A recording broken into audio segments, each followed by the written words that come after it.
तो आप सभी दोस्तों का स्वागत है आपकी अपनी क्लास लर्निंग विद A2 पर। जैसे कि हम आपको चैप्टर नंबर 3 केमिकल काइनेटिक्स या जिसको हम स्पीड ऑफ रिएक्शंस बोलते हैं या जिसको हम केमिकल रिएक्शंस बोलते हैं पढ़ा रहे हैं, जिसके आपके सामने 3 से 4 लेक्चर आपके सामने आ चुके हैं। आज जो रहेगा आपका लेक्चर नंबर 5 रहेगा और लेक्चर नंबर 5 में आज हम आपको रेट कोस्टेंट यानी कि बेग स्थिरांक के बारे में आप लोगों को पढ़ाएंगे, जो आने वाली क्लासों के लिए very very most important topic है। क्योंकि आज की क्लास में हम आपको सिखाएंगे कि किसी भी कोटि का जब मात्रक कैसे निकलता है, अभिक्रिया की शून्य कोटि की अभिक्रिया का मात्रक, प्रथम कोटि की अभिक्रिया का मात्रक, द्वितीय कोटि की अभिक्रिया का मात्रक, तृतीय कोटि की अभिक्रिया का मात्रक, आदि कोटि की अभिक्रिया का मात्रक, ढाई कोटि की अभिक्रिया का मात्रक, किसी भी कोटि की अभिक्रिया का मात्रक निकालने के लिए आज हम इस क्लास को आपके सामने लेकर आए हैं। उससे पहले देखो, आपका चाहे प्रथम कोटि हो या आपकी शून्य कोटि अभिक्रिया हो, उसमें बेग स्थिरांक का very very most important part है। यानी कहने का मतलब मेरा यह है कि बेग स्थिरांक हर जगह पूछा जाता है, ठीक है। और न्यूमेरिकल भी अगर होंगे तो बेग स्थिरांक के बारे में ही बात करेंगे। तो स्टार्ट करते हैं बेटा। केमिकल काइनेटिक्स के अंदर बेग स्थिरांक क्या होता है, ठीक है, क्या होता है बेग स्थिरांक। और पिछली क्लास जो आपके सामने आई थी वो थी कि अभिक्रिया के वेग को प्रभावित करने वाले कारक, अभिक्रिया के वेग को प्रभावित करने वाले कारक मैंने आपको पिछली क्लास में पढ़ाया था, ठीक है। पिछली क्लास में हमने आप लोगों को पढ़ाया था कि अभिक्रिया के वेग को प्रभावित करने वाले कारक कौन कौन से। कोई अभिकारक होता है, अभिकारक से उत्पाद बनता है। तो अभिक्रिया के वेग को प्रभावित करने वाले जो कारक थे, नंबर 1 था सांद्रता का प्रभाव, नंबर 2 था नंबर 2 जो पढ़ाया था आप लोगों को मैंने पढ़ाया था ताप का प्रभाव, और नंबर 3 पर जो आप लोगों को पढ़ाया था मैंने वो है हमारा दाब का प्रभाव। देखो, दाब का प्रभाव। और नंबर 4 पर जो आप लोगों को पढ़ाया था मैंने भौतिक अवस्था का प्रभाव, और नंबर 5 पर जो पढ़ाया था मैंने अभिकारक का पृष्ठीय क्षेत्रफल। और मैंने आप लोगों से कहा कि आने वाली जो क्लास होगी वो रेट कोस्टेंट पे होगी, जिसको स्पेसिफिक रेट कोस्टेंट भी बोलते हैं, ठीक है। फिर अपना यूनिट पढ़ेंगे। तो क्लास की शुरुआत करते हैं, देखो यहाँ से, ठीक है। क्लास की देखो शुरुआत करते हैं। मोस्ट इंपोर्टेंट क्लास है बोर्ड एग्जाम के पर्पज से। तो क्या होता है बेग स्थिरांक अथवा यहाँ लिख रखा है विशिष्ट दर स्थिरांक। क्या लिख रखा है? विशिष्ट दर स्थिरांक, रेट कोस्टेंट और स्पेसिफिक रेट कोस्टेंट, जिसको कहाँ से रिप्रेजेंट करते हैं बच्चे? के से रिप्रेजेंट करते हैं, ठीक है। समझते हैं किसी अभिक्रिया का वेग अभिकारकों के मोलर सांद्रता के गुणनफल के बराबर होता है। चलो इस वाली बात को समझते हैं। जैसे कि मैंने आपको पिछली क्लास में बताया था कि अभिक्रिया के वेग को प्रभावित करने वाले कारक, ठीक है, उसमें नंबर 1 जो फैक्टर था हमारा वो था इफेक्ट ऑफ कंसंट्रेशंस, यानी कि सांद्रता का प्रभाव। अभिक्रिया का वेग सांद्रता पर डिपेंड करता है। अभिक्रिया का वेग बढ़ने पर सांद्रता बढ़ती है, अभिक्रिया का वेग घटने पर सांद्रता क्या होती है? घटती है। अर्थात अभिक्रिया का वेग अभिकारक की सांद्रता के कैसे होता है? समानुपाती होता है। उसी बात को हम आज फिर रिपीट करेंगे कि अभिक्रिया का वेग जो होता है वो अभिकारकों की सांद्रता के कैसे होता है बच्चे? समानुपाती होता है। कैसे होता है? समानुपाती होता है, ठीक है। मानो कोई एक रासायनिक अभिक्रिया मानते हैं, चलो यहाँ पे एक रासायनिक अभिक्रिया मानते हैं। मान लो कि एक अभिकारक हमारा ए है प्लस और एक अभिकारक हमारा जो है क्या वो बी है।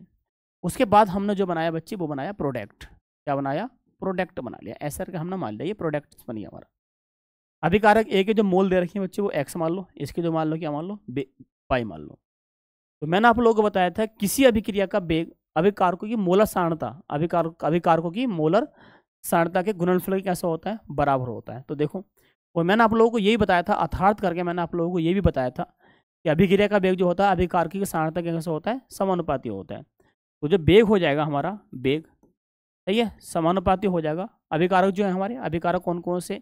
एक तो अभिकारक है ए, और आगे जो कोफिशिएंट है उन्हें हम घात में ले जाएंगे। एक अभिकारक क्या होता है हमारे पास? बी, आगे जो कोफिशिएंट है उन्हें कहाँ ले जाएंगे बच्चे? हम घात में ले जाएंगे। तो यहाँ से जो वेग निकलेगा, यहाँ पे जो वेग निकलेगा, ठीक है, वो आ जाएगा बेटा के, सही है।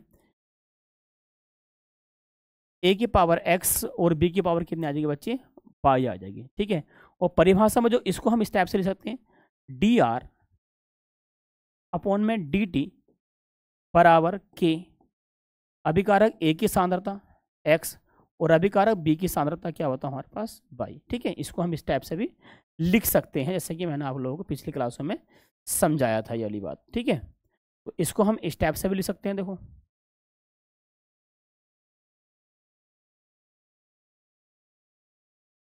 और इसको हम इस टाइप से भी लिख सकते हैं।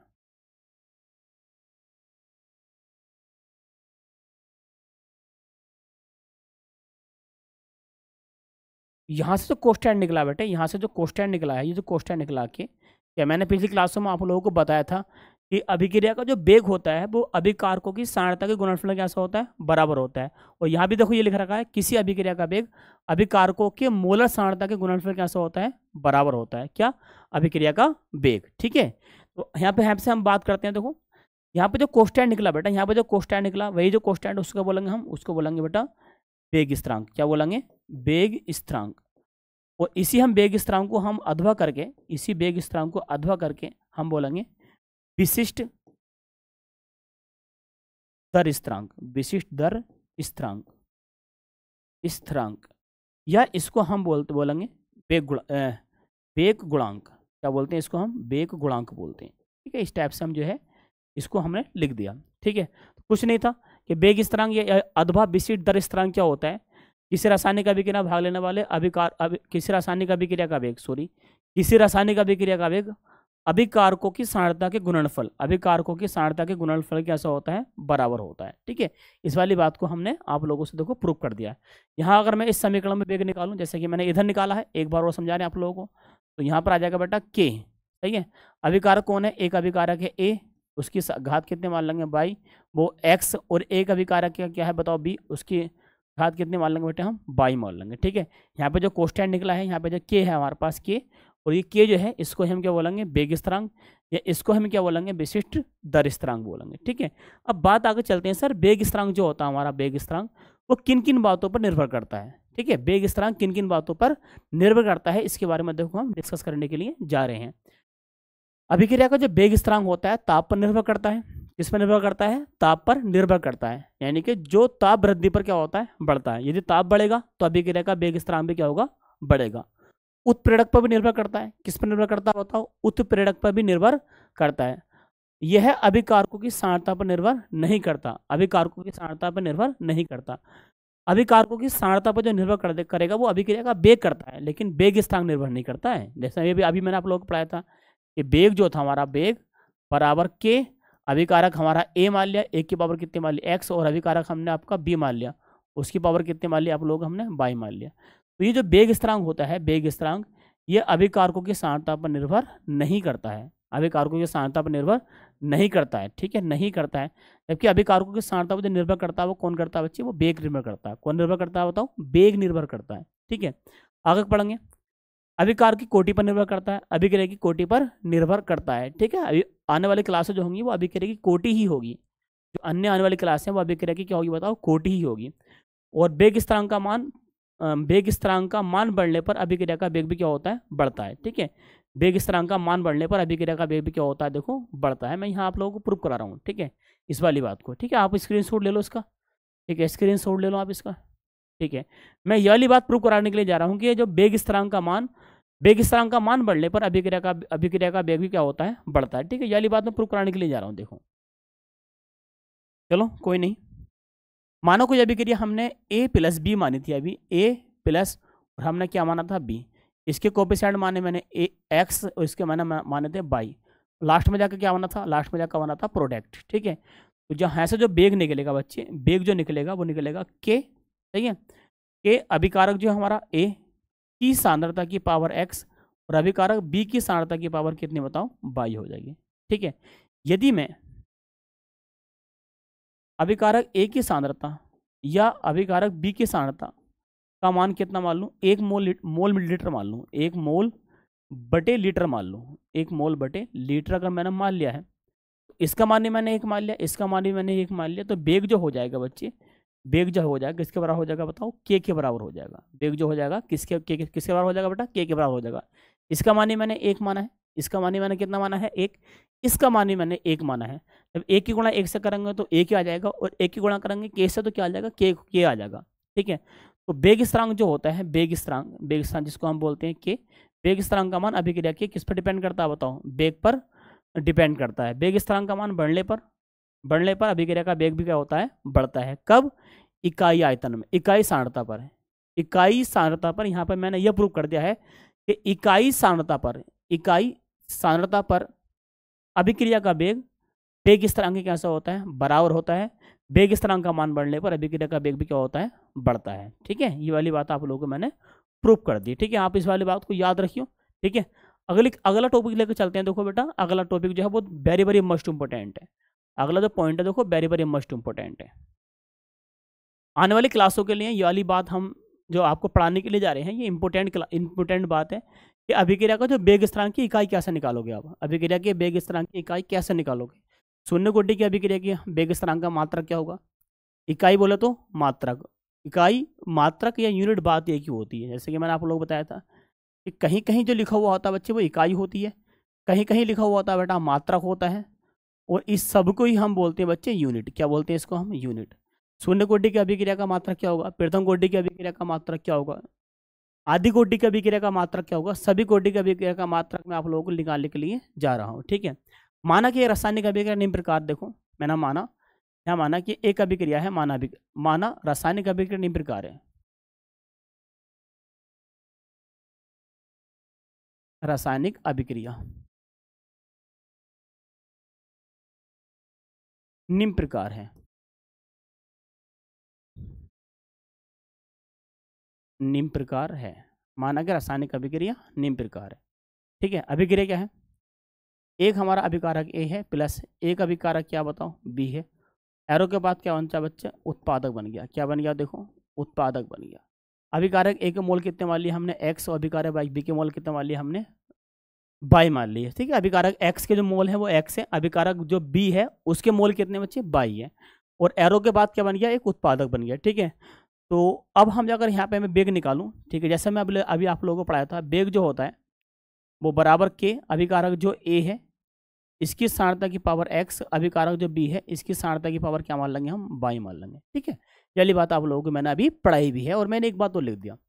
अच्छा, जो बेग होता है, बेग वो अभिकारक की सारणता बटे में क्या होता है, समय होता है। यानी कि बेग जो होता है वो क्या होता है बताओ, वो होता है बेटा सारणता बटे समय। अगर अभिक्रिया का जो बेग डिपेंड करता है वो किस पर डिपेंड करता है, सांद्रता बटे किस पर बताएं, समय पर डिपेंड करता है, बराबर के।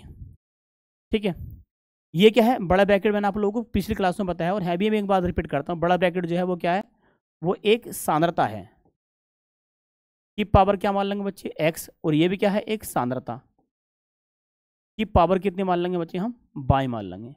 और चूंकि जब आधार सेम होती हैं तो घातक क्या होती हैं, जुड़ती हैं। अगर आधार सेम होते हैं तो घातक क्या होती हैं, जुड़ती हैं। इसको हम एजिटी लिखते हैं, जैसे कि लिखा हुआ वैसे ही लिखते हैं। सांद्रता बटे क्या लिखा मैंने बताओ, समय लिखा, बराबर के।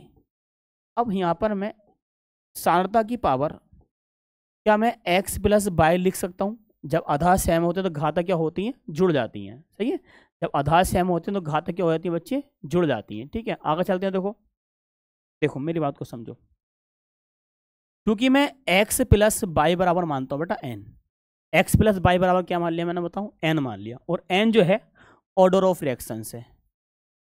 Order of reactions, order of reactions का मतलब है कि अभिक्रिया की कोटि, अभिक्रिया की कोटि, अभिक्रिया की कोटि। सही है, यदि मैं n का मान अगर 0 रखता हूँ तो शून्य कोटि की अभिक्रिया है। यदि मैं n का मान 1 रखता हूँ तो प्रथम कोटि की अभिक्रिया है। यदि मैं n का मान 2 रखता हूँ तो द्वितीय कोटि की अभिक्रिया है। यदि मैं n का मान 3 रखता हूँ तो तृतीय कोटि की अभिक्रिया होगी। यदि मैं n का मान 1/2 रखता हूँ तो आधे कोटि की अभिक्रिया। यदि मैं n का मान 2/3 रखता हूँ तो डेढ़ कोटि की अभिक्रिया। यदि मैं 5/2 रखता हूँ तो कौन सी कोटि की अभिक्रिया हो जाएगी, ढाई कोटि की अभिक्रिया हो जाएगी। ठीक है, ये आप ध्यान रखोगे कि x प्लस बाई बराबर क्या मान लिया मैंने, n मान लिया। ठीक है, x प्लस बाई बराबर क्या मान लेंगे हम, n मान लेंगे, और n क्या है, ऑर्डर ऑफ रिएक्शन यानी कि अभिक्रिया की कोटि है। और अभिक्रिया कोटि कितनी होती है ये मैंने आप लोगों को यहाँ पर लिखवा दी है। ठीक है, अब देखो, तो इसको मैं ऐसे लिख सकता हूँ बेटा, जो लिखा हुआ है सेम टू सेम ऐसे रहने दो, बटे में क्या है बताओ, ये समय है। ठीक है, बराबर के, और यहाँ पर मैं सांद्रता की पावर क्या मान लूँ बच्चे, मैं x प्लस बाई की जगह क्या मान लूँगा बताओ, n मान लूँगा। ठीक है बेटा, क्या मान लेंगे, n मान लेंगे। x प्लस बाई की जगह क्या मान लेंगे हम, n मान लेंगे। अब गुणा की चीज़ कहाँ आती है बताओ, गुणा की चीज़ कहाँ आती है, बटे में आती है। तो यहाँ पर लिख दिया मैंने सांद्रता,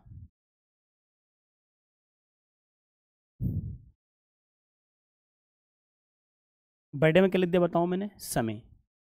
ठीक है, और गुणा में आ जाएगा बेटा सांद्रता की पावर n। सांद्रता की पावर कितनी आ जाएगी, n आ जाएगी, बराबर हो जाएगा वो क्या रह जाएगा बच्चे, k रह जाएगा, बराबर क्या रह जाएगा, वो k रह जाएगा। ठीक है, यहाँ पर देखो हमने ये स्टेप्स लिख दिया। ठीक है, अगर मैं k का मान निकालूंगा, देखो अगर मैं k का मान निकालूंगा तो ऊपर क्या है, देखो सांद्रता। अच्छा, इस सांद्रता की पावर अगर मैं ऊपर 1 मान लूँ तो कोई बात नहीं है, इसका अगर मान स्टेप से लिख दूँ तो कोई भी बात नहीं, सेम बात है। नीचे जो है सांद्रता वो कायम में प्लस में है, इस सांद्रता की जो घात है वो प्लस में, ऊपर जाएगी तो बेटा ये सांद्रता की पावर कितनी आ जाएगी बच्चे, ये आ जाएगी बेटा माइनस का n, और बटे में जो रह जाएगा वो रह जाएगा बच्चे समय, क्या रह जाएगा, समय।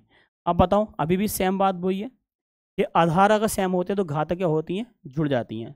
यहाँ पर आ जाएगा सांद्रता की पावर 1 माइनस का n, क्या आ जाएगा 1 माइनस का n, 1 माइनस प्लस n आ जाएगा, प्लस माइनस माइनस होता है तो 1 माइनस क्या आ जाएगा बच्चे, 1 माइनस आ जाएगा हमारा n आ जाएगा। ठीक है, 1 माइनस n। ठीक है, ऊपर क्या चलाएगा बेटा, ये चलाएगा समय, नीचे का समय का मान कितना मान लिया मैंने, एक, ऊपर का में जाएगा माइनस के 1 में, यानी कि समय इनवर्स की बात करेंगे। ठीक है, क्या बात करेंगे हम, समय इनवर्स की बात करेंगे। अब इसको मैं इस टाइप से लिख सकता हूँ, क्योंकि सर जो सांद्रता का जो मात्रक होता है, जो मात्रक होता है सांद्रता का वो होता है बच्चे मोल बटे लीटर, क्या होता है, मोल बटे लीटर। और जो समय है जिसको हम टाइम बोलते हैं, टाइम का जो मात्रक है बेटा वो होता है हमारे पास सेकंड, या फिर क्या होगा बताओ, या फिर होगा हमारे पास मिनट होगा, क्या होगा बताओ, मिनट होगा। तो अगर मैं यहाँ से के का मान देखो, ऐसे लिख देंगे बेटा मोल बटे लीटर की पावर 1 माइनस का n, और यहाँ पे ले देंगे हम टाइम इनवर्स, क्या ले देंगे, टाइम इनवर्स। सही है, ये बन गया हमारा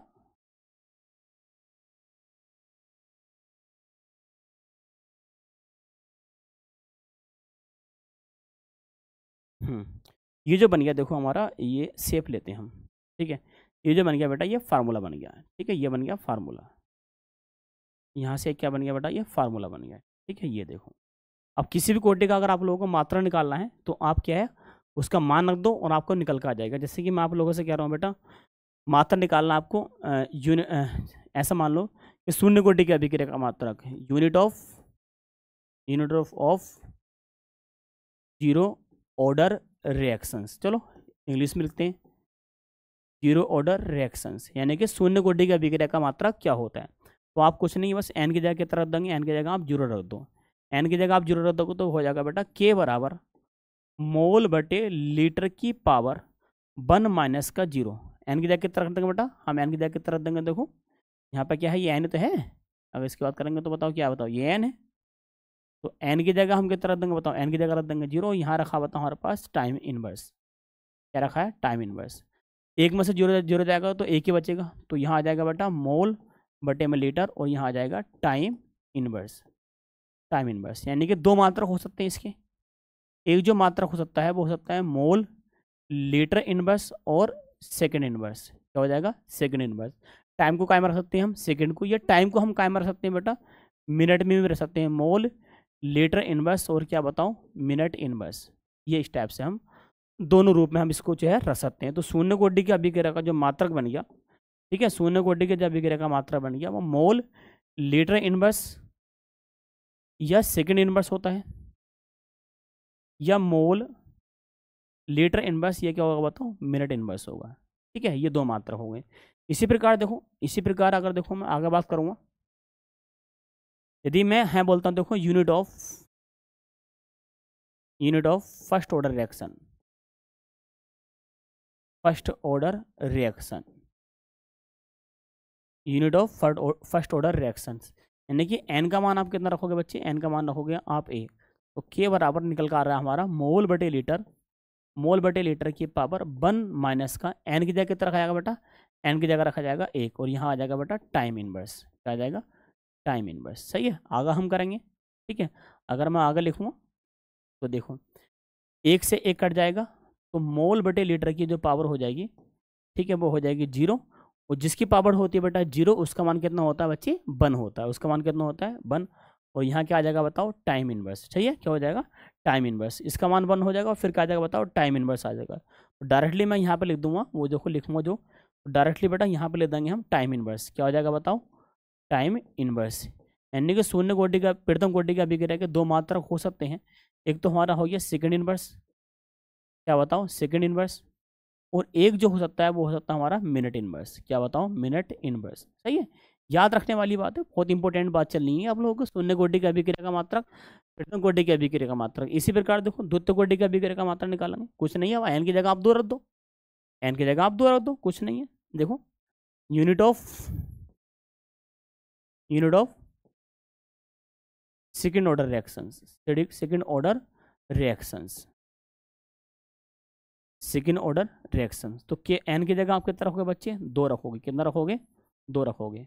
तो के बराबर आ जाएगा बच्चे मोल बटे लीटर की पावर 1 माइनस का 2, और यहाँ आ जाएगा बच्चे टाइम इनवर्स, टाइम इनवर्स। सही है, तो ये आ जाएगा मोल बटे लीटर की पावर माइनस का 1। सही है, और यहाँ आ जाएगा बच्चे टाइम इनवर्स, टाइम इनवर्स। सही है, तो इसको अगर मैं मॉडिफाई करके लिखूँगा तो ये आ जाएगा मोल माइनस की 1 और लीटर और मिनट इनवर्स हम लिख सकते हैं, या फिर मोल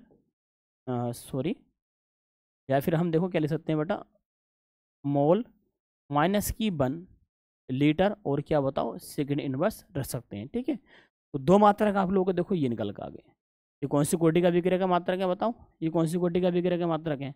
ये द्वितीय कोटि की अभिक्रिया के मात्रक है। इसी प्रकार अगर तृतीय कोटि की अभिक्रिया का मात्रक निकालोगे तो है माइनस के 2 आ जाएगा, और यहाँ भी क्या आ जाएगा? माइनस के 2 आ जाएगा, यहाँ प्लस प्लस के क्या आ जाएंगे बच्चे? 2 आ जाएंगे। तो आप लोग एक बात समझो बहुत ध्यान से, आप जितना रफ कार्य करोगे इतना ही आप लोगों की बात समझ में आएगी। शून्य कोटि का, प्रथम कोटि का, या द्वितीय कोटि का, तृतीय कोटि किसी का मात्रा निकालना है तो आप एन का मान रख दो बस। किसका मान रख दो? एन का मान। सर हाफ कोटि का अभिक्रिया का मात्रा निकालियो, यानी कि 1.5 कोटि का अभिक्रिया का मात्रा को निकाल कर दिखाओ। चलो करते हैं। सर 1.5 कोटि का अभिक्रिया का मात्रा, अगर आप 1.5 कोटि का अभिक्रिया का मात्रा निकालोगे तो एन की जगह कितना रख दोगे बच्चे? एन की जगह रख दोगे आप एन की जगह कितना रख दोगे बताओ? एन की जगह आप रख दोगे बेटा 1/2। सही है, तो के का मान निकालेंगे, के का मान निकालेंगे बेटा मोल बटे लीटर की पावर 1 माइनस का 1/2, और यहाँ क्या आ जाएगा बते? यहाँ आ जाएगा टाइम इनवर्स। सही है, टाइम इनवर्स। आगे अगर मैं लिखूँगा तो मोल बटे लीटर 2 एकन 2, 2 माइनस का 1 बटे में 2, 2 माइनस का 1 बटे में 2, और 2 माइनस का 1 बटे 2 होगा तो 2 में से 1 घट जाएगा तो 1 ही बचेगा। कितना बचेगा? 1 ही बचेगा। इसको मैं डायरेक्ट लिख दूंगा, देखो इसको मैं डायरेक्ट लिख सकता हूँ बेटा 1/2। क्या लिख दूंगा बताओ? 1/2। 2 एकन 2, 2 में से 1 घटाएंगे। सही है, 2 में से घटाएंगे 1 रह जाएगा, बटे में कितना आ जाएगा? 2, और यहाँ आ जाएगा बटे टाइम इनवर्स। कितना आ जाएगा? Time inverse. तो ऐसे लिख सकते हैं बेटा इसको हम मोल। ठीक है, क्या लिख सकते हैं देखो, इसको लिख सकते हैं हम मोल। ओ यार क्या हो रहा है? ठीक है, इसको लिख सकते हैं हम, बताइए मोल 1/2 लीटर की माइनस की 1/2, और यहाँ लिख सकते हैं मिनट माइनस का 1, या फिर इसको हम मोल 1/2 लीटर की पावर माइनस का 1/2 और सेकंड इनवर्स। ठीक है, ये भी हम लिख सकते हैं। ठीक है, ये भी हम लिख सकते हैं। तो मिनट में अगर दे रखा हो तो बेटा ये मात्रक होगा, सेकंड में दे रखा हो तो ये मात्रक होगा। ठीक है, 2 मात्रक हमने देखो इसकी ये निकाल लिए, इसके भी 2 मात्रक ये निकाल लिए। सेकंड में या मिनट में हो सकते हैं। ठीक है, तो आप किसी भी कोटि की अभिक्रिया का मात्रा निकाल सकते हैं बहुत इजी तरीके से। आपका 101% एक न एक कोटि की अभिक्रिया का मात्रक आता है, और अगर ना आवे तो पढ़ाना भी बेकार है। ठीक है, तो देखो आप लोग इसका स्क्रीनशॉट ले लेकर देखो, ये चीज़ों को समझ समझ के आप खुद कर लेना। ठीक है, मैंने यहाँ से स्टार्ट करा था, देखो ये